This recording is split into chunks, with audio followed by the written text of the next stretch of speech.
Tangannya cekatan membersihkan rencong yang ada di hadapannya. Tatap matanya fokus menggosok setiap sisi agar mengkilat dan terhindar dari karat. Inilah rencong, senjata khas dari Provinsi Aceh. Mauludin adalah salah satu perajin rencong di Desa Bait Masjid, Kecamatan Sukamakmur, Kabupaten Aceh Besar.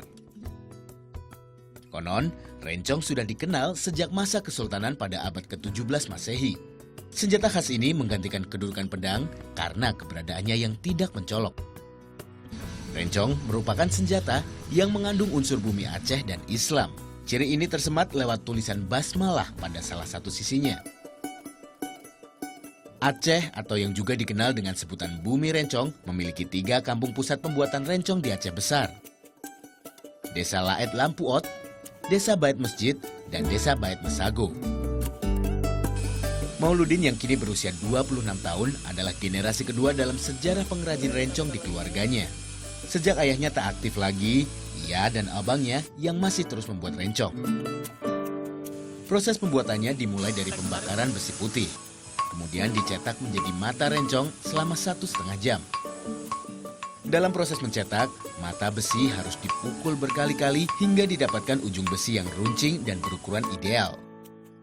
Tak lupa, bagian pangkal mata besi juga diruncingkan. Selanjutnya, merapikan sisi mata rencong menjadi lebih halus.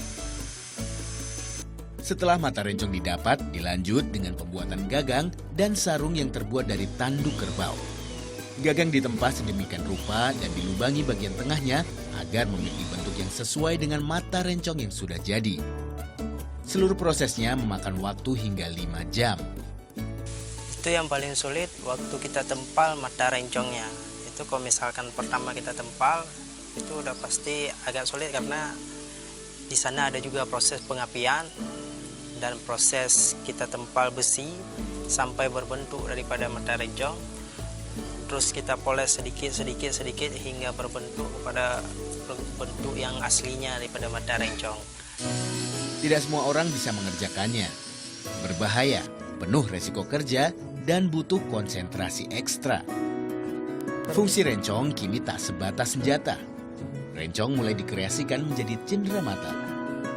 Sebelumnya, rencong yang dihasilkan berukuran lebih besar, sekitar 1 jengkal lebih dengan motif urat benang.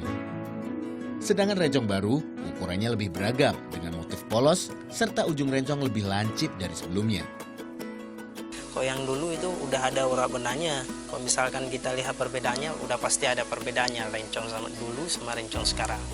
Cuma karena rencong sekarang yang kita buat peminatnya juga rame, jadi kita langsung aja sesuaikan saja karena ini yang mudah. Jadi kita buat nggak usah pakai urat benangnya lagi karena konsumennya pun tidak mengeluh. Rencong bisa dibeli di toko-toko souvenir. Harga persatuannya Rp30.000 hingga Rp600.000. Bagi yang hobi berbelanja di tempat wisata, tidak ada ruginya menambah koleksi etnik karena rencong menyimpan nilai-nilai historis provinsi yang juga berjuluk Bumi Serambi Mekah. Novita Sari, Hanif Abduh melaporkan